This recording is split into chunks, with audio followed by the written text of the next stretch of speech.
عصاره عسل و زعفرون داره. یه لطافت خاصی به پوستم داده. منم خیلی وقت استفاده میکنم. البته واسه خود دوستشو. حس میکنم پوستم روشن‌تر شده. از کاج مریم گلیش نگم براتون. واقعا خوبه.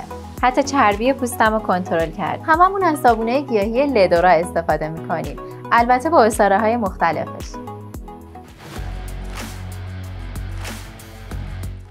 این صابونا در کنار قدرت پاک کنندگی فوق‌العاده‌شون یه سری خواص دارن که حسابی واسه پوست مفیدن.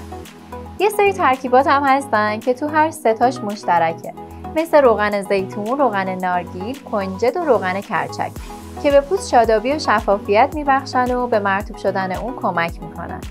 صابون گیاهی لدورا با عصاره عسل و زعفرون برای انواع پوست مناسبه و در کنار قدرت تمیز کنندگیش یه نرمی و لطافت خاصی رو به پوستتون هدیه میده.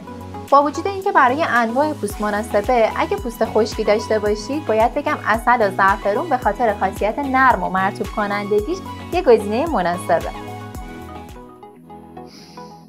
بوشک فوق‌العاده است. این صابون حاوی عصاره و گیاه استخوان‌دوسته و به خاطر ترکیبات منحصر به فردی که داره، علاوه بر تمیز و ضد عفونی کردن پوست، به مرور زمان روی روشن شدن پوستتون تاثیر میذاره.